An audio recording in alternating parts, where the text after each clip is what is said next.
goal was the messiest? Is that what you're asking me? I don't want to look. This is awkward. Either one, the messiest. See, Mrs. Shaw's smiling. She's having a great time. Are you asking what's the best or what was the messiest? Or what's Either the- one, because there are two slides. One where it's talking about, change is messy. So we're starting to change what we're doing. So, what was I want to say, the thing that was our greatest burden? And then what do you think was our greatest success?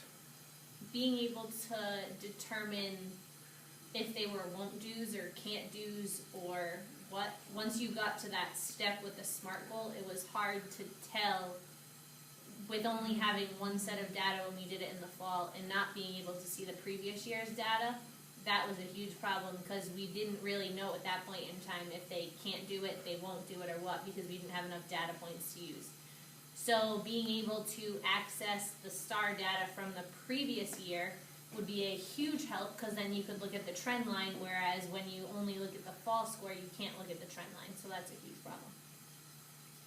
Very good. Thank you. See, that was easy. That was Painless. Which you could pay me, and I will gladly export all of them to Excel this summer, and I'll make the trend lines so that everyone can just import it into one Excel document.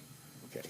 That'd be great. Yes. You can get that in there too. I may edit your advocacy for a new job out of the presentation, or I may not. I may leave it there. All right. How about what do you think? How is it most effective? Well, I think it's effective because we're looking at the data, but part of the problem is because you can't do it like the day after you're done testing. The English and math teachers would look at the data ahead of time, so they can't predict what's happening. But having the social studies and science teachers able to see where the kids are in their reading or their math goals will help that aspect of seeing where they're struggling. Thank you very much. I personally would love as an 8th grade teacher to see the trend line from 6th and 7th into, like their STAR data, the trend line all the way through. Great, but you can't do that because STAR doesn't keep data. At the end of the school year, they just dump it away and get rid of it. So you have to export everything to Excel before that happens. Believe me, I had a 45-minute long conversation with STAR about it. It was great.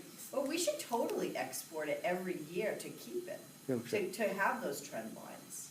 I agree. That's why I just advocated for myself to get paid to do it. I think you're gonna have to join the data team, I'm already on that. Mrs. Sanborn. I was actually already on that when I did that my first year here with Kalenda on that data team. That was fun times. All right, stop. You're still recording me? Can you Yes. please stop? You just implicated Mr. Calendar in an ineffective data team.